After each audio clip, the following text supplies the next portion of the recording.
And now today's message. Who are they calling? Why are they calling that who they are calling? Do we really understand? The question we ask ourselves every day is, if they really are calling on God, why are their lives the same? If thousands upon thousands of people are calling on the name of God in this country, why is our nation the way it is? Why? Joel 2:32, which is echoed in Acts 2:21 says, and everyone who calls on the name of the Lord will be saved. Everyone. But quickly Jesus says in Matthew 7:21-23, that not everyone who says to me, Lord, Lord, will enter the kingdom of heaven, but only the one who does the will of my Father who is in heaven. Many will say to me on that day, Lord, Lord, did we not prophesy in your name, and in your name drive out demons, and in your name perform many miracles? Then I will tell them plainly, I never knew you. Away from me, you evildoers. This tells me that not all those who say they are calling on the Lord are really calling him. Or in other words, not all calling is calling on God. There is an interesting passage in Genesis 4:26. It says, Seth also had a son, and he named him Enosh. At that time, people began to call on the name of the Lord. Then I asked myself, before then, what were they doing? Before then, what was happening? 1 Corinthians 1:2 says, to the church of God in Corinth, to those sanctified in Christ Jesus and called to be his holy people, together with those everywhere who call on the name of our Lord Jesus Christ, their Lord and ours. And again, 2 Timothy 2:22 says, flee the evil desires of youth and pursue righteousness, faith, love, and peace, along with those who call on the Lord out of a pure heart. If you look at the translation of Genesis 4:26 in the New Living Translation as well as the New English Translation, it says that at that time, people first began to worship the Lord by name. So in trying to define the theme for us, we would say that to call on the name of the Lord or to call on God means invoking the name of the Lord out of a pure heart. Hallelujah. So the question I ask is that, can you just take a minute and look at your heart? Just look at it. Just look. Are you here out of a pure heart?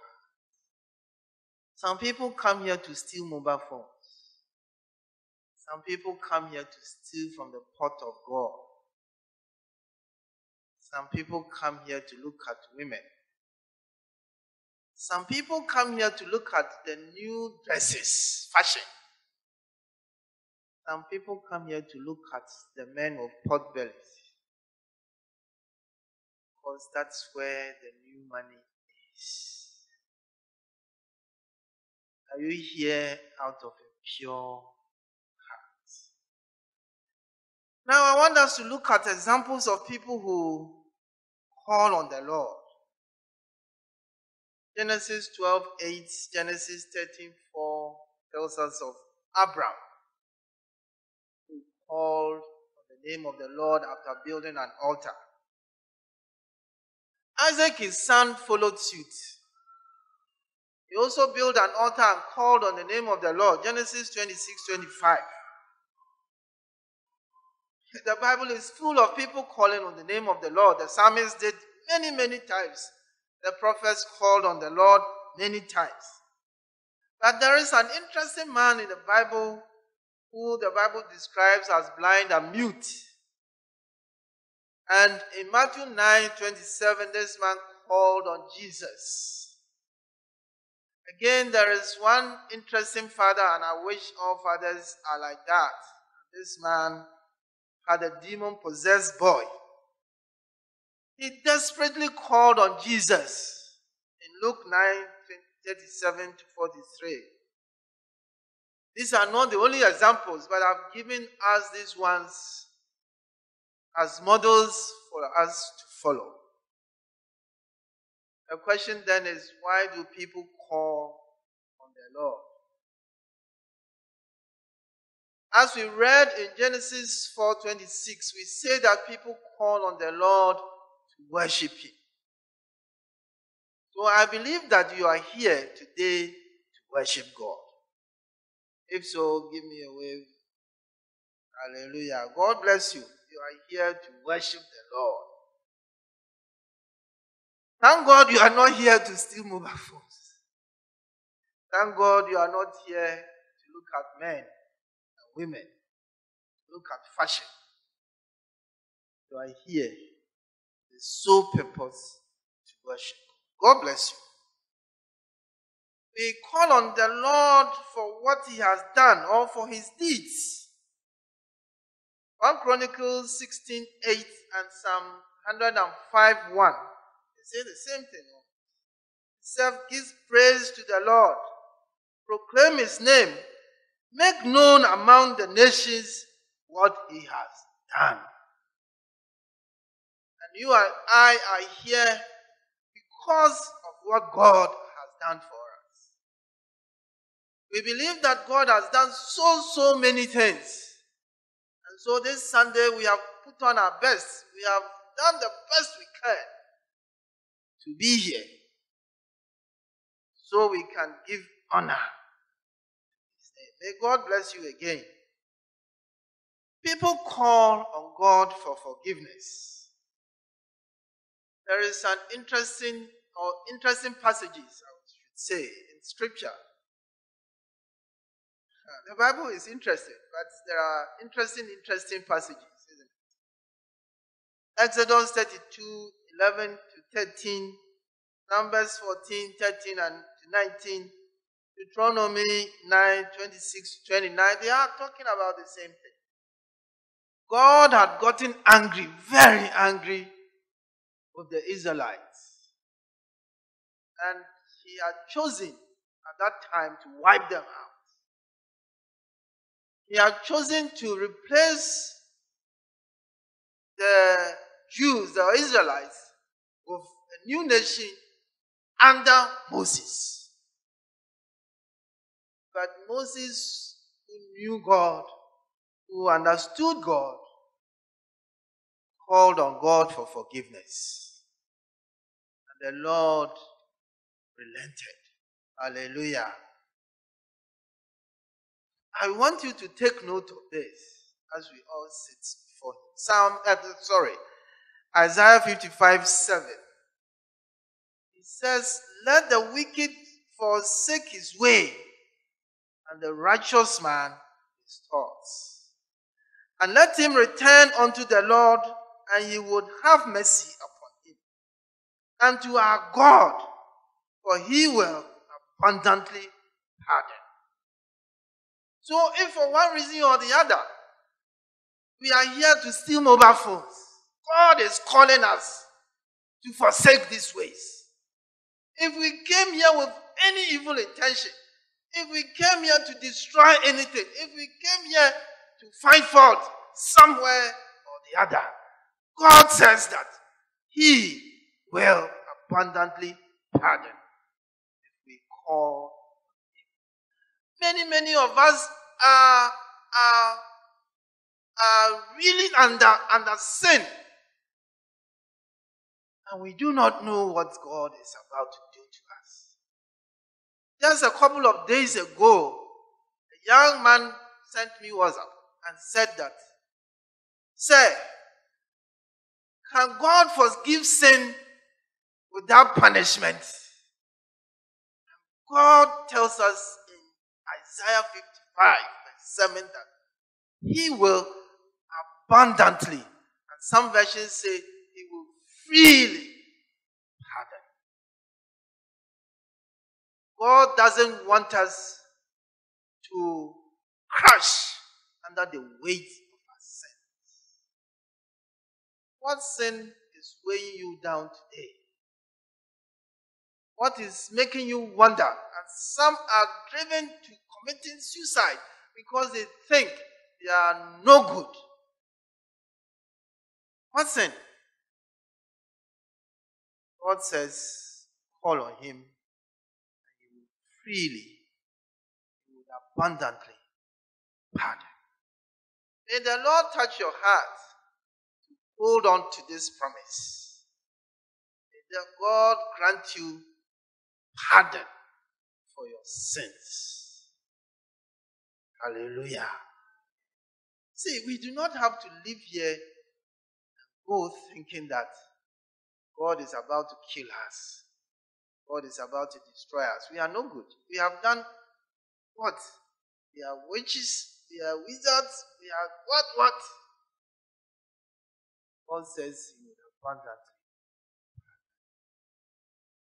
So people call on God for forgiveness. People call on God in times of great need. Very great need. And Abraham, our father, is an example. He gives us an example. Abraham had been childless for many years. Abraham has been made to look foolish by changing his name from Abram to Abraham, father of many nations, without a child. But Abraham called on God. God came up to him. God gave him a son. God did not end there. He gave him many more sons. May the Lord reach out to brothers and sisters who are crying unto God every day for children. May the Lord respond to their call. May the Lord touch them and give them many children. What is your need that you think God is not able to meet? God gave Abraham a child, many children. After many years, the Bible says that Abraham's body was dead. You should understand what it means. Maybe the medics and the paramedics understand. Abraham's body was dead. The father of the demon-possessed boy excites my heart. He desperately called on the Lord for healing for his boy. Jesus answered. So people call on God in times of need for healing. There are many of us who are sitting under, on these pews today, in this church today, who need one healing or the other. What is your need? Where do you hurt? God is still in the healing business. God is still ready to touch you and to heal you. May God pour out His healing blessings on this church this morning. Everyone sitting here, receive God's touch for healing. In the name of Jesus. Amen. How do we call on God, if one may ask? When we read 2 Timothy 2:22, And 1 Corinthians 1:2 gives us the understanding that we should call on God out of a pure heart. As I said earlier, just take a minute and examine your heart as whether you are here calling on God out of a pure heart. If not, tap into the forgiving blessings of God that your heart will be purified. Proverbs 28:9 says that if anyone turns a deaf ear to my instruction, even their prayers are detestable. Some version says that their prayers are an abomination. What this tells me is that we should only call on God when we are obedient to God's instructions. If we do not pay attention to God's word, if we do not obey God's word, then the Bible says that even our prayers are an abomination. May your prayers never, ever be an abomination before God. As we read in Matthew 7:21, not everyone who says, Lord, Lord, but only those who do the will of the Father, they are the people God is looking for. You can also note Proverbs 15:8 and 26. Maybe the question you are asking is, and so what? What is there? What is in it for me? What do I gain by calling on God? And what do I lose by not calling on God? Psalm 50:15, 55, Psalm 55:16 says that, call on me in the day of trouble, and I will deliver, and you will honor me. So when we call on God, we receive deliverance. We receive salvation. We are rescued from our sins. We are rescued from danger. And Psalm 27 so beautifully paints that picture. So beautifully. You may have to go back and read Psalm 27. There is an interesting, again, text in Scripture. Jeremiah 33:3 says that when we call on God, He would give us insight into great and unsearchable things. Great and unsearchable things. Go to God, that God would instruct our hearts into deep things before we step out every day. Now I've had countless experiences of that. When God has told us beforehand things that were going to happen, and before they happened, you are given reasons and skills to avoid them. You know, June 3rd, I don't remind Ghanaians of pain. June 10, 2015, 3rd, was a sad, sad day in Ghana. But many were the people who escaped that danger because God told them ahead of time. Many people. So they avoided going to circle. They avoided it. They ran away before danger struck. Many. May the Lord begin to tell you things that are going to happen in your life before they happen, so that you will be wise not to fall into trouble. Because our eyes are shut, our ears are plugged, our understanding are seared, we fall into many dangers because we do not know what is coming. And sheepishly we run into trouble every day. People have been married to to demons, literally, because they have not sought the face of God. An acquaintance of ours met a man, beautiful, handsome, coat wearing, tie wearing, maybe wearing spectacles and shoes and brilliant. They got married only for this woman to discover that this man had no work. The man had planned to kill this woman so that he could take her property. It has happened to both men and women alike. May God spare us that danger. God make us white. Call on God, and He will give you insight into great and unsearchable things that you do not know.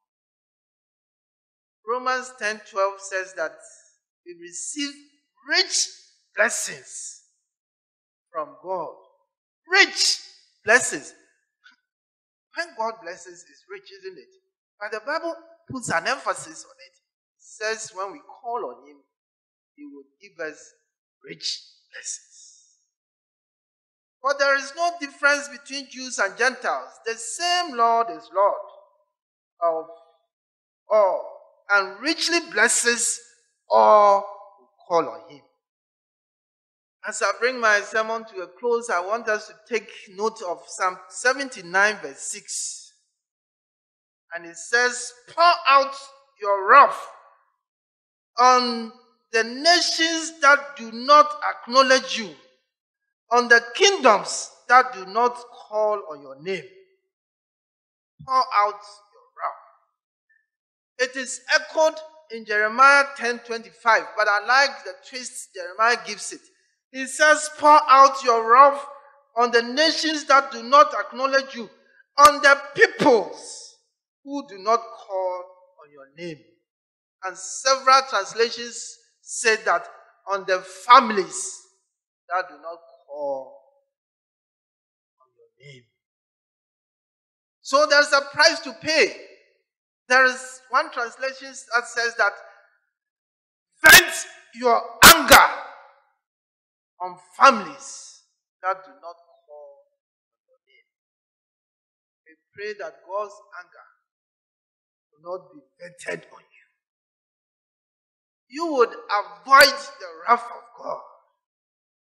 And so, echoing Deuteronomy 30:19, which says, this day I call heaven and earth as witness against you, that I have set before you life and death, blessings and curses. Now choose life, so that your children may live. I pray that you will choose to call on God and not be like the nations on whom God's anger will be vented. Choose life, that you may live. You and your children.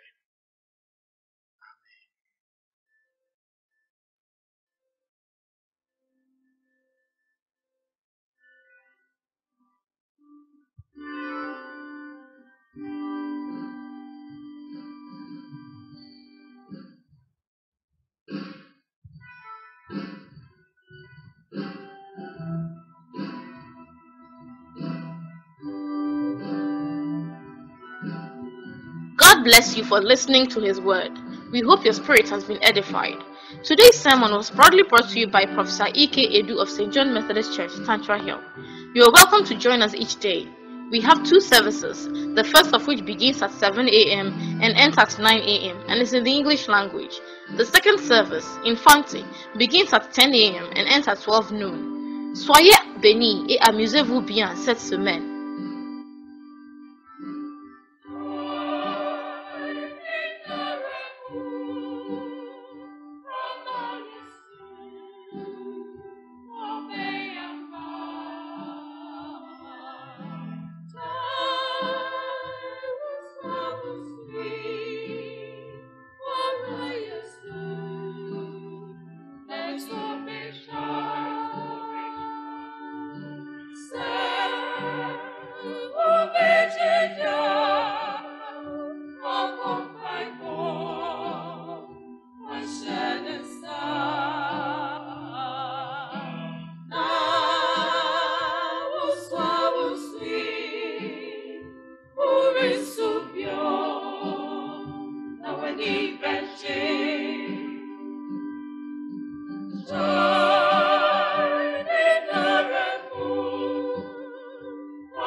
Beloved, when you're faced with further situations, when you encounter mountains, barriers,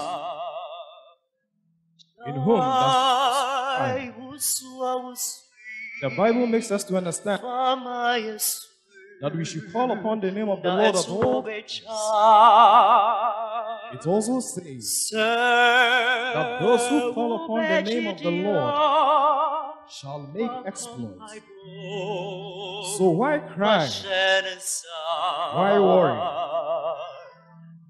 When there is a man who is the cornerstone on whom we build, when there is Jesus, our rock of salvation, only one who established our plans. Just believe. Just believe and live. Surrender all to Christ. It's just for you to call on Him. Surrender all the burdens. Surrender all the sins. Surrender all the grievances. For Christ is all present. He is all knowing. Amen. Such pain at war. Jesus in Jesus. Oh, soir, Jesus in noir, unto me Jeonie, se u pece dia, fama Jesu, no be amar. Sua sui, wouldn't subio.